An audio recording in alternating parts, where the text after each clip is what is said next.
Assalamualaikum warahmatullahi wabarakatuh. Alhamdulillahi rabbil alamin. Wassalatu wassalamu ala asyrafil anbiya'i wal mursalin wa ala alihi wa sahbihi wa man da'a bi da'watihi ila yaumiddin. Amma ba'd.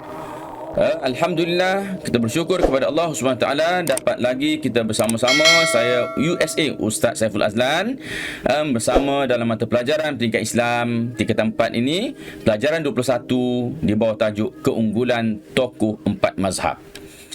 Kita lihat dulu objektif pembelajaran, iaitu memahami riwayat hidup tokoh empat mazhab ni, mempelajari sumbangan tokoh dalam tamadun Islam, mengetahui iktibar daripada keunggulan tokoh, menjawab soalan kebat dan menjawab soalan di bahagian deskripsi. Tokoh-tokoh yang kita maksudkan iaitu Imam Abu Hanifah, Imam Malik, Imam Asy-Syafi'i dan Imam Ahmad bin Hanbal. Namun begitu, pada video kali ini Ustaz akan huraikan berkaitan dengan Imam Abu Hanifah sahaja. Manakala imam-imam yang lain Ustaz akan buat dalam bentuk video-video yang berasingan. Imam Abu Hanifah, nama penuhnya An-Nu'man bin Thabit. An-Nu'man bin Thabit Al-Kufi itu adalah gelaran kerana dia itu tinggal di Kufah, salah satu bandar di Iraq. Hayatnya, hidupnya ialah tahun 80 Hijrah hingga 150 Hijrah. Itu tempoh kehidupan dia, tahun 80 hingga 150 Hijrah. Kunyah dia ialah Abu Hanifah. Kenapa panggil Abu Hanifah? Kerana dia ni anaknya ada yang bernama Hanifah, maka menjadi budaya orang-orang terdahulu, dia akan panggil dengan nama anaknya. Khususnya anak-anak bagi anak sulungnya nama apa, kemudian bapaknya tu akan dipanggil dengan nama tersebut. Di sini Abu Hanifah iaitu bapa Hanifah. Kepribadiannya ialah dia orang yang sangat memuliakan ilmu, orang yang sangat kuat beribadah dan seorang yang pemurah dan juga penyayang. Guru tersohor bagi Imam Abu Hanifah ini ialah Imam Hammad bin Abi Sulaiman. Seterusnya Atha bin Yasar dan Amru bin Dinar. Ini tiga guru yang paling masyhur yang Imam Abu Hanifah ini menuntut ilmu dengan ketiga-tiga orang ini. Namun begitu, Imam Abu Hanifah ni ada ramai guru. Orang yang hebat ni memang biasalah mereka mempunyai bilangan guru yang sangat ramai. Baik. Seterusnya kita lihat antara tokoh mazhab dalam mazhab Hanafi ini ialah Abu Al-Hasan Al-Karki, Alauddin Al-Kasani, Ibnu Abidin, Muhammad As-Sarqashi dan Jamaluddin Az-Zailai. Ini tokoh-tokoh yang dapat kita sebutkan nama mereka di sini.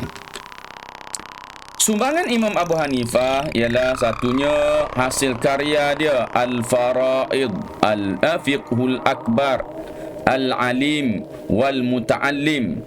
Al-Alim wal Muta'allim. Dia merupakan orang yang mengasaskan mazhab berdasarkan kepada aqwalus sahabah, qiyas, istihsan, ijma' dan juga uruf. Sedikit sebanyak berkaitan dengan perkara ini. Aqwalus sahabah maknanya bukan sahaja ia memetik kepada hadis-hadis Nabi, tetapi apa yang diperkatakan oleh para sahabat juga menjadi asas dalam mendirikan mazhab ini. Kenapa? Kerana sahabat-sahabat ini telah dijamin oleh Rasulullah sallallahu alaihi wasallam. Antara jaminan Rasulullah ialah ashabi kan nujum. Sahabat-sahabat aku ini seperti bintang. Bi ayyihi ihtadaitum dengan sesiapa sahaja kamu ikut sahabat itu, kamu akan dapat hidayah Allah Subhanahu wa taala. Okey. Baik.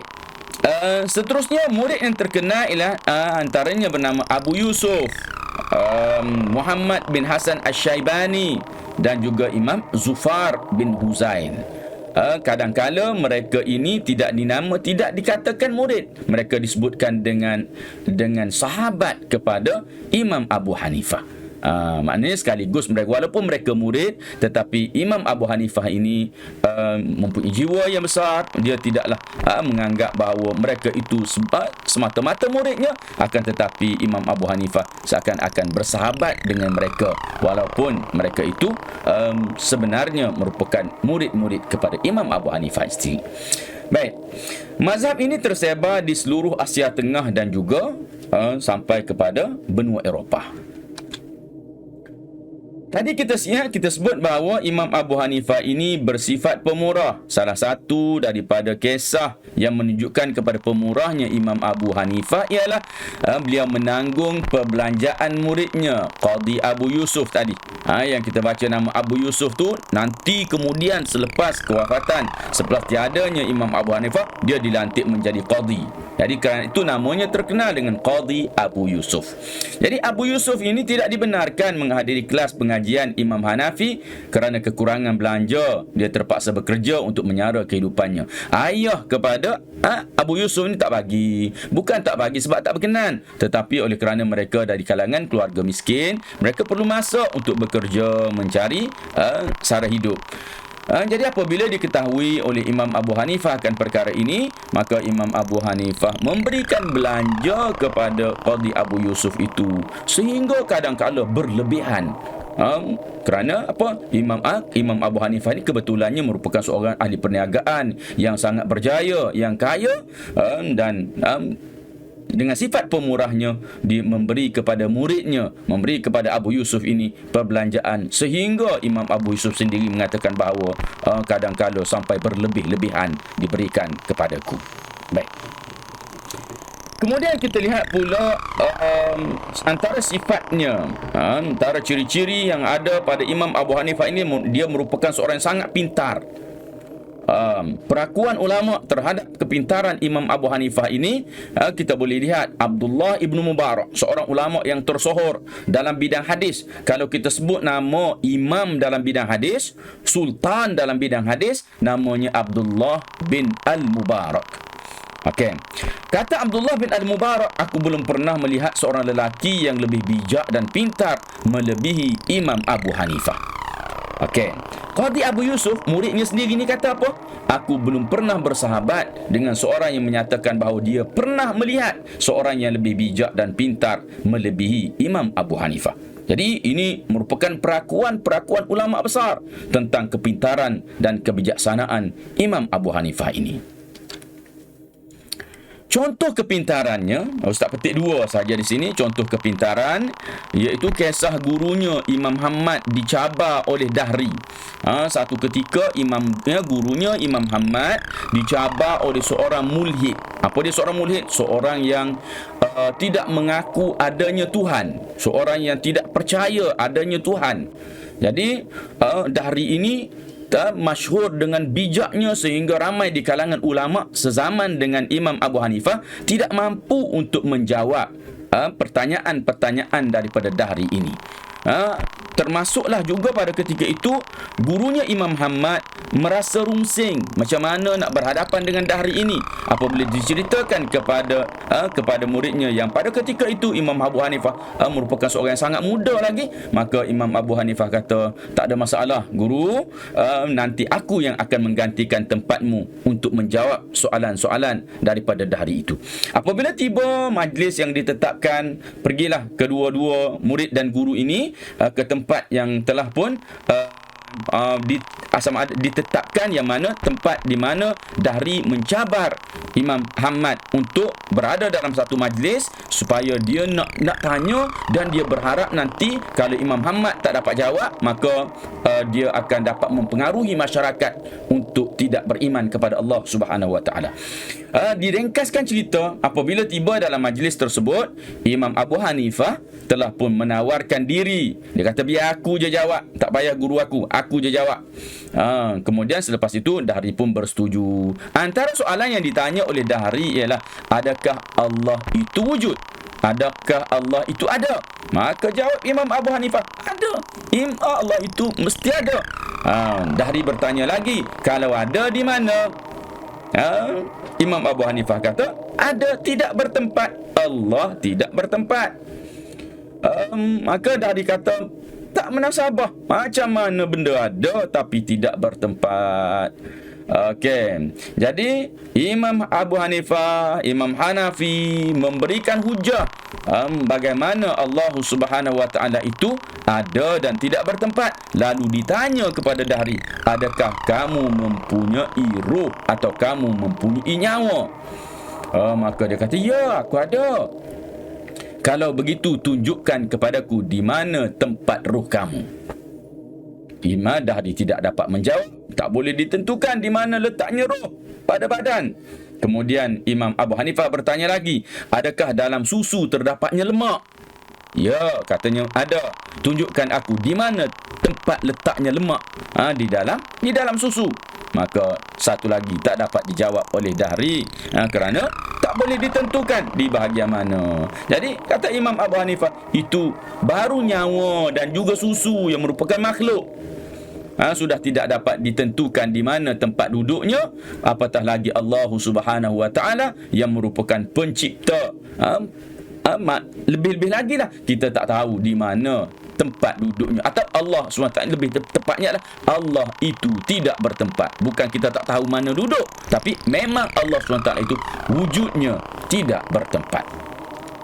Baik, seterusnya Dahri bertanya lagi soalan yang kedua, apa yang ada sebelum Allah dan apa yang ada selepas Allah? Kan Allah SWT ini kita tahu bahawa Allah SWT itu merupakan huwal awwalu, dialah yang awal, wal akhiru, dialah yang terakhir. Mana tidak ada sebelum Allah dan tidak ada selepas daripada Allah SWT. Imam Abu Hanifah kata tak ada sebelum, tak ada selepas. Itu tak logik, kata Dahri. Kata Imam Abu Hanifah, apa yang tak logiknya?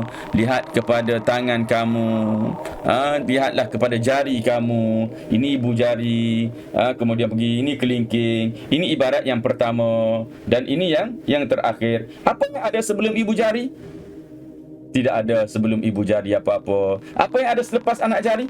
Tak ada juga. Tak ada jari lain. Jadi tengok, dari sudut tangan kita sendiri pun dah memberi logik bahawa tidak ada sebelum ibu jari, tidak ada selepas anak jari. Maka apatah lagi Allah Subhanahu Wa Taala yang merupakan Allah yang Maha Pencipta. Tiba kepada soalan yang terakhir. Dah dikata aku ada satu soalan lain lagi untuk ditanya. Silakan. Maka ditanya kepada Imam Abu Hanifah satu soalan kila, soalan yang dirasakan tidak ada sesiapa pun yang tahu tentang perkara ini, iaitu soalan Dahri yang berbunyi, apakah yang Allah sedang buat sekarang? Cuba pelajar-pelajar, cuba murid-murid sekalian jawab, apa yang Allah sedang buat sekarang? Kita rasa tak tahu kan, tak boleh nak jawab. Maka dengan kepintaran Imam Abu Hanifah, dia telah pun menjawab dengan suatu jawapan yang sangat mudah. Tetapi sebelum dia menjawab, dia mengatakan bahawa, wahai Dahri, kamu sekarang berada di atas pentas, kamu berada di atas, aku berada di bawah. Untuk menjawab soalan yang hebat ini, kita kena tukar. Aku kena naik ke atas mimbar sana, engkau kena turun ke bawah, baru aku boleh jawab. Baru sesuai untuk aku jawab.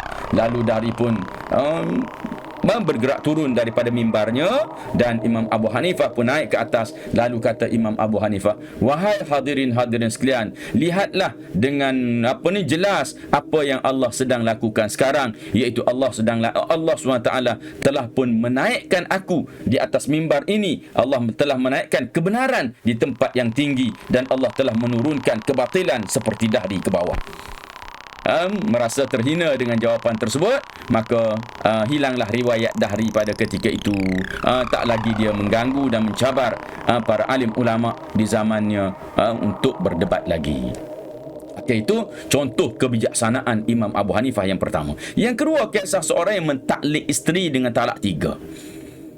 Seorang taklik. Apa makna taklik? Dia telah membuat syarat pada isterinya. Apa syarat yang dia buat? Iaitu dia kata bila bergaduh dengan isteri dia, dia terlepas cakap. Dia kata, kalau engkau tidak bercakap denganku sehingga sehingga azan subuh, maka tercerailah engkau dengan talak 3. Itu kata si suami.